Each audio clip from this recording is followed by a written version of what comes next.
Thank you, Mr. Chairman. The gentlelady moves to strike the last word. Gentlelady is recognized for 5 minutes. Thank you so much. And I want to speak strongly in support of the ranking member's amendment because I believe that the amendment makes it very clear that WKSI's and the WKSI status is a privilege. It's not a right. It's a privilege. And it's a privilege that is granted to outstanding companies that have strong track records of service and honesty and accountability to investors and the public. These are outstanding companies like Boeing, our #1 exporter, General Electric, large companies that are followed by many researchers, investors, analysts, and their work is literally reported in financial papers, and people are well aware of their records. And because of it, it signals to investors that they can place a higher degree of trust in a company's disclosures than in other companies' disclosures, because so many people are looking at it. But if a company no longer has a strong track record, if a company has a record of being convicted of fraud, of dishonesty, of corruption, then I don't believe it should be eligible for a special discretionary benefit that we are giving them, plain and simple. And I would argue that a company that's been convicted of a crime, of criminal actions, is no longer a company with a strong public track record.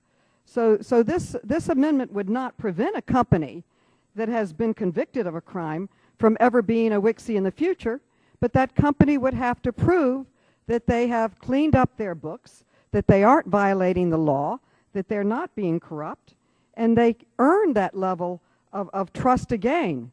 But to have companies that have been convicted of major crimes continue to have this privilege, I feel sends an absolutely wrong message and is absolutely wrong. And this is about protecting investors.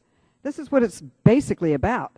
And certainly companies that are convicted of crimes, they have to prove to their investors that that they're abiding by the laws of our country again. So I support the ranking member's amendment, and I urge my colleagues to do the same. I think it's just absolute common sense, and I would like to yield back the balance of my time. Gentlelady yields back. Who seeks recognition? The chair will recognize himself for 5 minutes.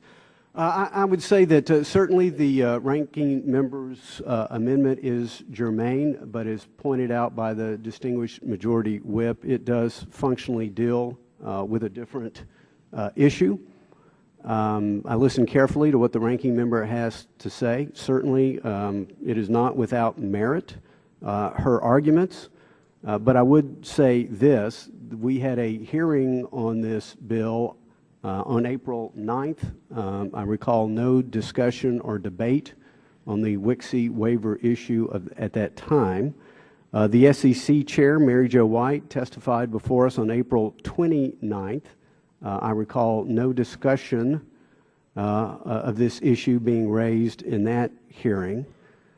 3 weeks ago, 3 weeks ago, this markup was formally noticed, and I thank the ranking member. We did receive her amendment last evening, but it's not really in time for members to consider what is a matter of first impression for many.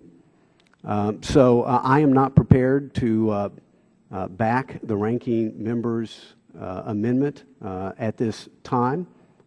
If she is interested, I would be willing to work with her. We are going to have other SEC hearings in the weeks and months to come. Be happy to address the issue at this time. But I think there are potential unintended consequences that I think this committee needs to work its deliberations and due diligence upon. The potential impact on investors is certainly at least one of them. So it could be that it is a very meritorious matter But given that the amendment was filed last night, it has previously not been considered and debated in this committee. I think it's a very serious matter that is deserving of consideration. So if the ranking member would like to have her vote, very happy to have that vote now. I will recommend a no vote. If she is interested in withdrawing and working with the chairman in good faith in the matter, I'd be willing to do that. It's certainly the ranking member's privilege to do what she will. But I do believe this amendment deserves further consideration than simply this markup. Mr. Chairman. Well, it's still my time. Are you speaking? Yeah. I just didn't want you to go ahead and gavel this thing or rule it. You know, I didn't want you're negotiating an opportunity for the ranking member to withdraw it. I just want to speak on the amendment in case she might withdraw it. Well, okay. I think you've certainly communicated that to the rank. Anyway, I understand the gentleman's interest. Any other? Anyway, the chair yields back the balance of his time. Who seeks recognition? Would the gentleman from Massachusetts like his own time now? Yes, please. For what purpose, the gentleman? Move to strike the last word. Gentleman is now recognized for 5 minutes. Thank you, Mr. Chairman. I appreciate that. Mr. Chairman, I just want to point out that the record of the SEC on prosecutions has been far less than robust. You know, we went through the whole financial crisis, and I'm hard-pressed to remember any one firm or bank that's been prosecuted for that whole debacle. But that being the case, I think Ms. Waters, our ranking member, has really exceeding narrowly carved this exception. What she's trying to do is to get at these firms that have been found guilty of fraud, that have been found guilty of violating the financial securities laws, the federal security laws. And so she's saying that this exemption that you're providing for people should not be given to folks that have been violating the law. And while the gentleman from California asked the question, he said, why should we treat smaller companies differently than larger companies? Number one, we know a lot more about the larger companies. So they've got a track record. They're a well-seasoned issuer. We know a lot about them, and so we give them the benefit that they are due because of good behavior. And so the real question that we should be asking on this amendment is, why should a company who broke the law and has been found guilty of fraud be treated the same way as a company that has not committed fraud, that has not been convicted, that has not violated the securities law? I mean, that's a pretty straightforward answer. We should not treat those two companies the same. So we're trying to protect the consumer. We're trying to do the right thing by businesses that operate within the law. And I think it's certainly the right thing to do. There should be some negative consequences to committing fraud.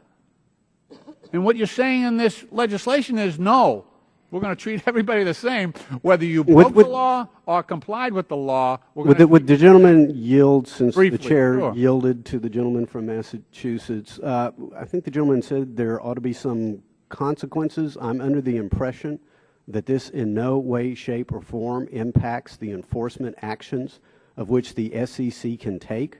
WKSI status, I'm under the impression, has nothing to do with that. And so fraudsters can certainly still be fined and go to prison. Reclaiming my time. This is the way the statute works, okay? Oh, yeah. The prior law says you have to have $700 million in capitalization, okay? And you must not be an ineligible issuer. One of the ways that you become an ineligible issuer is by violating the securities laws, violating the fraud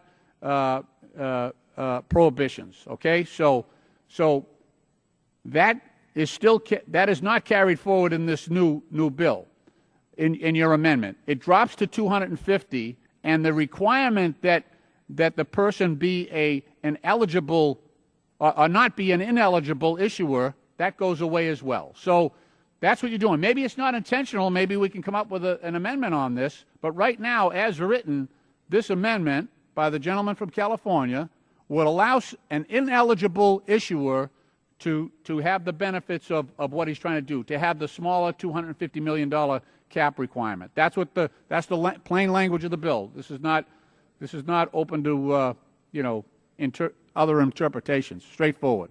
So that's what we're doing here, just to make my point. Who seeks, for what purposes, gentleman from Tennessee seek recognition? I move to strike last word. Gentleman is recognized for 5 minutes. I yield to the gentleman from California, Mr. McCarthy. The gentleman brought up an issue, and let me be very clear, and even in the opening statement we said it. The only thing this bill does is lower it from $700 million to $250. It keeps everything the same. So if the gentleman wants to argue that people cannot have the fraud on it, you don't want it at the 700, you don't want it to 250.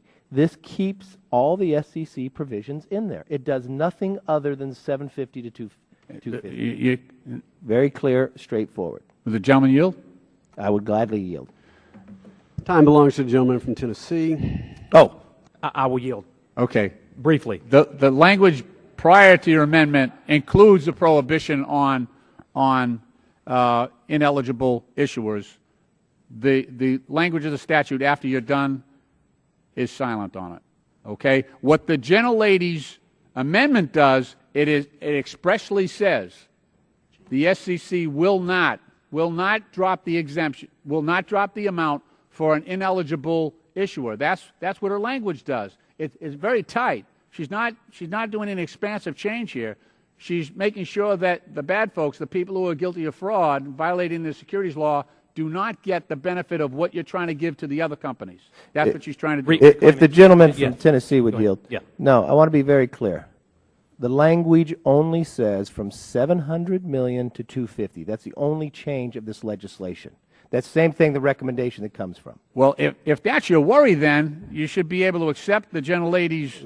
It's in the text, sir. And reclaiming the time he lent to me, if you have a concern, I'll gladly work with you, but this does nothing different. I can't put something in that's not in it. I'm only dealing with 700 to 250, nothing else. That's the text of the bill. I can't read something into it that's not. But I would gladly work with you if you believe there's something that's not there. Well, yeah, there is. I yield back, Mr. Chairman. Balance my time. Gentleman yields back. Who seeks recognition? Gentleman from Connecticut, for what purpose? Gentleman seek recognition. Move to strike the last word. Gentleman's recognized for 5 minutes. Thank you, Mr. Chairman. We've gotten bogged down in the weeds of this particular bill and amendment. I support the ranking member's amendment and have very real concerns about the underlying bill. But I want to take a big step back here, which is to ask the question, why exactly are we doing this? The chairman made an argument, a vivid argument, water, water everywhere, capital, capital everywhere, but no capital available. That is apparently why we're here and why this flood of bills is before us. Unfortunately, the facts don't begin to support that premise. I'll throw a few facts out there. IPO volume in the year 2013 was $50 billion. That's double what it was in 2008, 2008 being a pretty tough year. In the first quarter of 2014, quarter-on-quarter IPO volume is up 109%. I don't know what's going to happen in the next couple of quarters, but we may double the $50 billion in IPO volume that we saw last year. The other source of financing for small companies, venture capital. Last year we saw $30 billion in venture capital investments. This year we are on a $40 billion pace.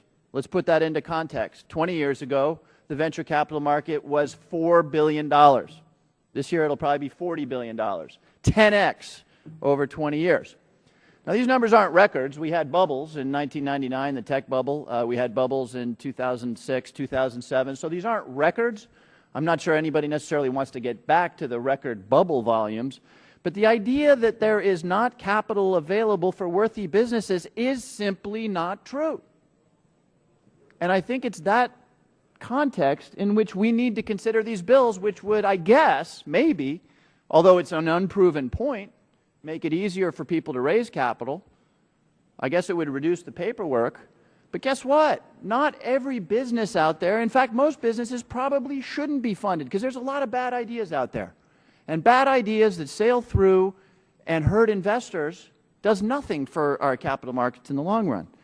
So, Mr. Chairman, I just wanted to put those figures out. These two markets, IPO and venture capital volume, are up very, very substantially, partly because of the recovery in the economy, I think partly because of the Jobs Act. But this premise that somehow capital is constrained to good businesses which are creating jobs is very simply not supported by the facts. And I yield back the balance of my time. Gentleman yields back. Who seeks recognition? For what purpose does the gentleman from Ohio seek recognition? Thank you, Mr. Chairman. I move to strike the last word. The gentleman is recognized for 5 minutes. Thank you. I yield my time to the gentleman from Tennessee, Mr. Fincher. Thank you, Mr. Stivers. Just referencing the comments made from across the aisle about IPOs, the Jobs Act creating a category of issuers, emerging growth companies, dropping the threshold, making it easier for smaller companies to go public and gain access to capital is one big reason why IPOs have gone up so much. And to just reiterate my support for Mr. McCarthy's legislation and opposing the ranking member's amendment, all we're doing here is dropping the threshold from $700 million to $250 million, making it easier for small companies to gain access to capital. There's something wrong in America when we're going after small business and making it harder for small business to grow. This is a very slippery slope. All we're doing is making it easier to gain access to capital for people, $250 million instead of $700 million. I yield back balance of my time to Mr. Stivers. I yield back the balance of my time, Mr. Chairman. Gentleman yields back. Mr. Chairman, For what purpose does the gentleman from Texas seek recognition? strike the last word. Gentleman is recognized for 5 minutes. Mr. Chairman, I yield to the ranking member. Thank you very much, Mr. Green, for yielding to me. Mr. Chairman and members, these issues are very clear. It's nothing complicated about this bill. It's nothing complicated about my amendment. It is very simple. What this bill is doing is creating risk for investors by lowering the amount of capitalization to an amount to those who will not have the kind of analyst oversight, to those who have not demonstrated their ability, to those who we don't know much about, and the SEC will not know much about. And this underlying McCarthy bill would preserve the SEC's waiver authority, which they've used permissively like a rubber stamp. My amendment cracks down on these waivers. That's very simple. The chairman talked about not having had this issue discussed when we had hearings. The first time this issue ever made it into the public domain was April 28th, when an SEC commissioner finally pushed for a commission vote on a waiver after years of staff doing it via delegated authority. The other issue that has been brought up about whether or not there's due process. The firms get due process with the DOJ and with regulators once they admit guilt or plead guilty or are convicted. We want to stop the SEC's permissive waiver policy. The SEC has become simply a rubber stamp on WKSIs even after convictions. Now, Mr. Chairman, I respect the fact that you have offered to work with us on this amendment, but there's really nothing to work on. There's nothing that I can see with this amendment that I would be willing to modify, that I would be willing to eliminate. This is what oversight is all about on this committee. And I am saying, and others are saying on this committee, that if you are convicted of wrongdoing in all the ways that I have identified in my testimony here today, that you should not be eligible for a waiver. That just does not make good sense. That is not good public policy. And so I would ask us to move forward with the vote. Vote it up or down. Either you're for protecting the investors and you're protecting the ability to know and understand who these people are, or you're not. So I would just ask for, and I vote on my amendment because there's nothing really to negotiate here. I yield back. Gentleman from Texas yields back, who seeks recognition. The question is, on agreeing to the amendment, all those in favor say aye. Aye.